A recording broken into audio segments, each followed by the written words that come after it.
Samira, a young software engineer, lived in a vibrant city where everything happened in a jumble of wireless alerts, traffic jams, and intense events.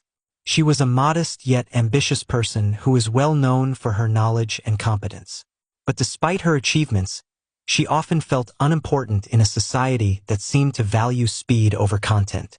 One day, while working on a high-profile project for a major tech company, Samira uncovered something that would change the course of her life. Late one evening, as she sifted through a mountain of code for a security update, she noticed an unusual anomaly: a backdoor that had been deliberately embedded into the software. This backdoor could grant a hacker or malicious entity unrestricted access to millions of personal accounts, sensitive data, and financial transactions. It wasn't a mistake. It was intentional, buried deep within the system. Samira's heart raced as she realized the scope of the danger.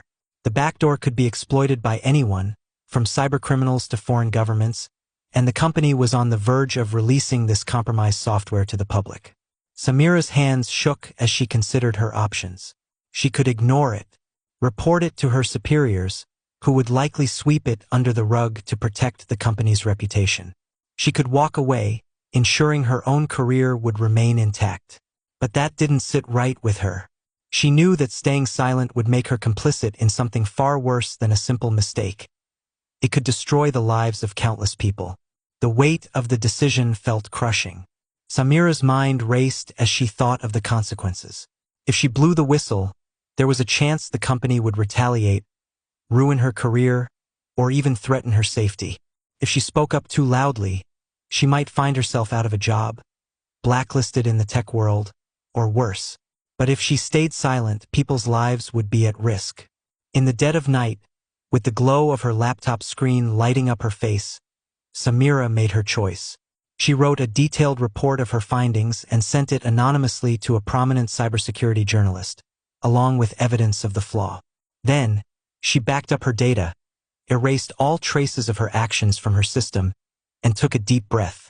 The following days were a blur. The company's executives scrambled to respond to the leaked information, but the damage was already done. News outlets picked up the story, and the world soon learned that the company had been compromised. In the aftermath, governments, tech experts, and cybersecurity firms launched investigations into how such a vulnerability had been allowed to exist.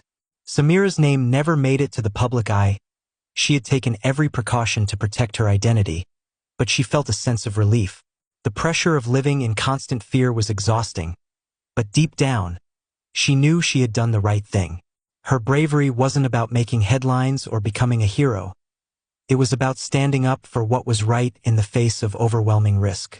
Months passed, and the company was forced to issue recalls and updates, sparking widespread reform in cybersecurity protocols. Samira found herself offered a position at a prestigious nonprofit organization dedicated to improving tech transparency and digital safety. While she had once feared that the world didn't notice or appreciate courage, she came to realize that bravery could take many forms.